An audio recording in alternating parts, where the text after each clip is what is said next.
बताना चाह रहा था, है ना, कि अगर आपके मन में 2-4 डाउट है कि ये चैप्टर छोड़ देता हूँ या ऐसे कर लेता हूँ, तो ये एक टॉपिक छोड़ देता हूँ, तो देखो, नीट का पेपर हो, जेईई मेन का पेपर हो, पेपर बहुत ही अनप्रेडिक्टेबल है। आता सिलेबस से ही है, ठीक है ना? सारे सवाल सिलेबस से ही आएँगे, लेकिन पेपर का पैटर्न क्या होगा, कहाँ से क्वेश्चन्स आएँगे, ये बहुत अनप्रेडिक्टेबल है। लेकिन अनप्रेडिक्टेबल पूरा पेपर होता है। अगर आप उस पेपर का 45 क्वेश्चन्स में से आप देखेंगे 30, 35, 40 क्वेश्चन कहाँ से आएगा, तो बेटा हर चैप्टर में कुछ इंपॉर्टेंट टॉपिक है और कैसे सवाल बन सकते हो पीवाईक्यू बेस्ड है। नीट 2025 में भी आप मुझे इतना बता दो कि 60-70% पेपर पीवाईक्यू बेस्ड था कि नहीं? 60% पेपर, 60% पेपर। वो 60% पेपर जो पहले कर लेगा टाइम लिमिट के साथ, उसी का सिलेक्शन। तो मैं आपको 2-3 बातें करना चाहता हूँ बस कि कंप्लीट सिलेबस में कोई चैप्टर, कोई भी टॉपिक गलती से भी स्किप मत करना। कोई भी चैप्टर, कोई भी टॉपिक गलती से स्किप मत करना। अगर तुम्हारा कोई टॉपिक छूटा हुआ है या कोई टॉपिक हार्ड जा रहा है, तो उसका कम से कम बेसिक बात पढ़ लो। अब पूरे सिलेबस पे आपने पीएचडी किया है, बहुत अच्छी बात है। लेकिन कोई एक चैप्टर पे आपको पीएचडी करने का समय नहीं है, तो उसको अच्छे से कर लो। बड़े आराम से पेशेंटली उसको कवर करो।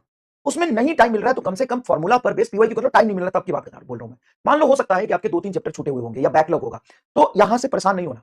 आपका सिलेक्शन बिल्कुल हो सकता है, लेकिन बशर्ते क्या है कि आप बाकी के चैप्टर बहुत अच्छा करो और ये वाला आप बहुत अच्छे से बेसिक बेसिक फॉर्मूला और पीवाईक्यू लगा लो, अगर वो चैप्टर छूटा हुआ है तो। कोई भी चैप्टर छूटा हुआ है, ठीक है? कोई भी चैप्टर छूटा हुआ है। दूसरी बात, पीवाईक्यू पैटर्न आज भी बहुत रिलेवेंट है। कई लोग सोचते हैं कि पीवाईक्यू पैटर्न हमें नीट के पीवाईक्यू करने चाहिए कि नहीं करने चाहिए। आपको सबसे पहले रिवीजन थ्योरी का करके नीट के पीवाईक्यू पे कमांड कर लेना चाहिए। और जब आप करोगे नीट के पीवाईक्यू पे कमांड, तो आपको लगेगा कि अरे यार क्या ही सवाल है।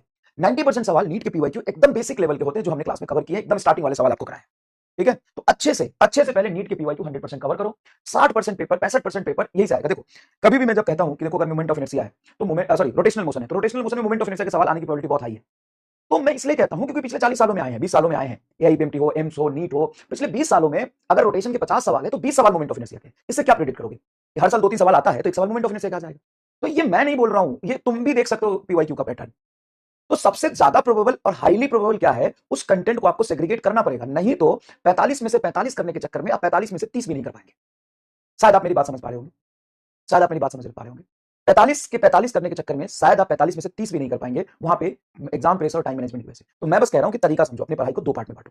सबसे पहली बात समझिए, कोई भी चैप्टर, कोई भी टॉपिक स्किप नहीं करना। नीट के पीवाईक्यू पे पूरा चैप्टर रिवीजन करते के साथ साथ लगा लो, ठीक है? उसके बाद लैंग्वेज लेंदी वाले सवाल बहुत हो सकते हैं। देखो, ये नीट का पेपर है, नीट के पेपर में मैथमेटिकल टफ अगर बहुत सवाल आ गया, जैसे लास्ट ईयर भी 2-3 क्वेश्चन थे, उस 2-3 क्वेश्चन में आपको 2-3 मिनट लग जाएगा। तो पहले अटेम्प्ट करके तुम अपना 2-3 मिनट खराब कर लोगे, तो उसमें तुम्हारा टाइम चला जाएगा, बाकी पर प्रेशर बन जाएगा और लास्ट के क्वेश्चन में हो सकता है इतना प्रेशर बन जाए कि वहां पे आप सिली मिस्टेक कर दो आसान सवाल में। तो आसान हो या टफ हो, करने में एक सवाल करने में 4 नंबर ही मिलता है।